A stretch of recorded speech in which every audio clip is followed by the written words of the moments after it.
राधे राधे। हरे कृष्णा। पुत्रदा एकादशी व्रत कथा। पांडु पुत्र युधिष्ठिर ने भगवान श्री कृष्ण से पूछा, हे द्वारिकानाथ, आप पौष मास की शुक्ला एकादशी का नाम और उस दिन व्रत के महत्व को सुनाकर मुझ पर कृपा कीजिए। इतना सुनकर भगवान ने कहा, हे युधिष्ठिर, इस एकादशी का नाम पुत्रदा एकादशी है। इसका व्रत करने से मनुष्य तपस्वी, विद्वान और लक्ष्मीवान होता है। इस दिन भगवान नारायण की पूजा की जाती है। इस व्रत के समान चर अचर संसार में दूसरा कोई व्रत नहीं है। इसके विषय में मैं तुमको एक पुरातन कथा सुनाता हूँ। भद्रावती नामक नगरी में सुकेतुमान नाम का राजा था। उसकी पत्नी का नाम शव्या था। वह निसंतान थी, जिस कारण वह और उसकी पत्नी चिंतित रहते थे, क्योंकि उसके पितर रो रो कर पिंड ग्रहण करते थे।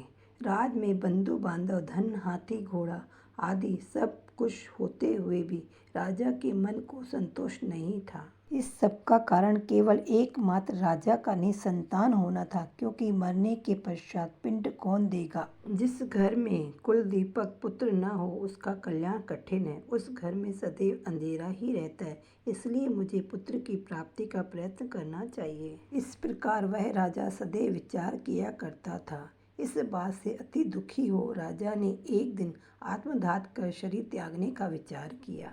किंतु आत्मघात करना पाप है, यह सोचकर एक दिन राजा बिना कहे राजपाट को छोड़कर वन के लिए चला गया। अश्व पर सवार हुआ राजा वन में पहुंचकर वन के जीवों के चरित्र देखने लगा।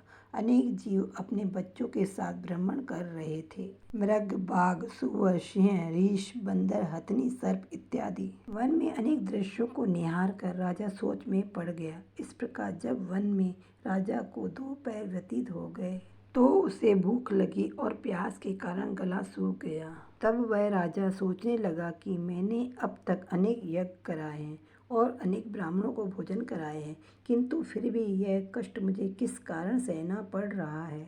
तब राजा प्यास के मारे व्याकुल हो पानी की खोज में आगे बढ़ा।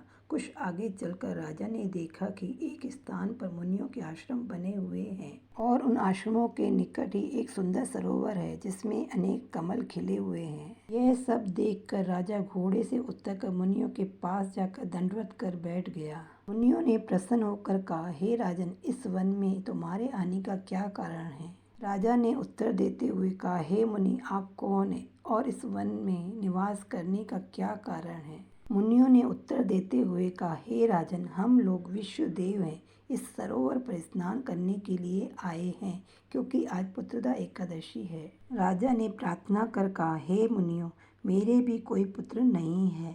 यदि आप लोग प्रसन्न हो तो मुझे भी एक पुत्र होने का वरदान दीजिए। मुनियों ने कहा, हे राजन, आज पुत्रदा एकादशी है, तुम इस व्रत को करो, अवश्य नारायण की कृपा से आपको पुत्र की प्राप्ति होगी।